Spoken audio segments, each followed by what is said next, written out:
जातीय प्रेस दिवस अवसर में उत्कल सांबादिक परिवार कटक जिला शाखा पक्षर जातीय प्रेस दिवस पालित हो जाइए। चौद्वार नुटिकिरी स्थित बजार मंडप में जातीय प्रेस दिवस पालित होता।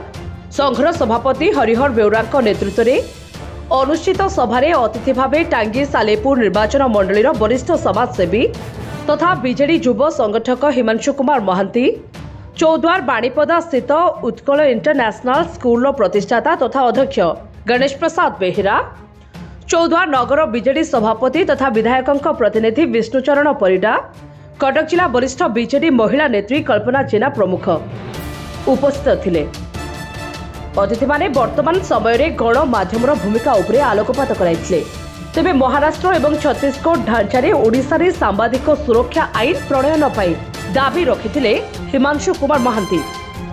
सांबादिक मानक प्रति हेउथेबा हिंसा को रोकिबा पाई छत्तीसगढ़ विधानसभा रे सांबादिक सुरक्षा बिल पारित होइथिबा बेले ओडिशा रे सेहिपरि सांबादिक सुरक्षा बिल पारित करिबा पाई निजर दाबी रखिथिले स्कूल अध्यक्ष गणेश प्रसाद बेहेरा।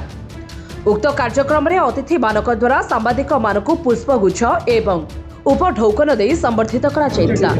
मो ना Ganesh Prasad Behera, founder chairman Utkal international school Choudwar Cuttack.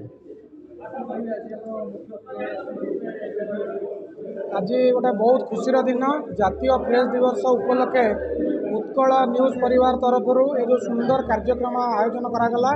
यही दिवस प्रथम मुझे समस्त सांबादिक भाई मानक जातीय प्रेस दिवस उपलक्षे शुभेच्छा जनाऊँगी। एवं आज भारत सरकार प्रेस दिवस उपलक्षे जो नारा दि जाए media is the era of artificial intelligence तार ऊपर आज गोटे बहुत विस्तृत चर्चा करागला। एवं सांबादिक मानकर सुरक्षा एवं तांकर प्रति बीमा एवं तांकर केमती मंगल कामना करा जाई परिबो से विषय में आलोचना करागला। तेणु यही परिप्रेक्षी में उत्कल न्यूज परिवार ये जो प्रकार आयोजन को मुझे तहे दिल से धन्यवाद दूँ। हिमांशु कुमार महांती, युव संगठक टांगी सालेपुर। आज जो चतुर्थ स्तंभ थिला से चतुर्थ स्तंभर परिप्रकाश पाई से चतुर्थ स्तंभ से सब कलम मूलू निर्भय भाव लिखतु यह हूँ मोर समस्त पाखे वार्ता दूसरी से सांबादिकता कर कौन आशा न था से निजी बहुत गर्वित मन कर आशा करमती सेवा कर चलतु तो सेवा मन में रखु आग को बहुत किसी सफलता पाइबे। कल्पना जेना, राज्य संपादिका। आज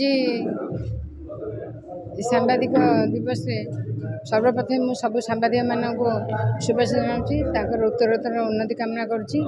जेहेतु गणमाध्यम मैंने चतुर्थ स्तंभ किंतु कहवा सीना चतुर्थ प्रकृत में एम प्रथम स्तंभ। एम बिना माने सबू खबर न्यूज जिते जहाँ सबू मैंने जदि न था सब घरे बस लोक भी किसी जापारती देश दुनियार कथा। तेणु तांकर उन्नति कामना करुच्ची।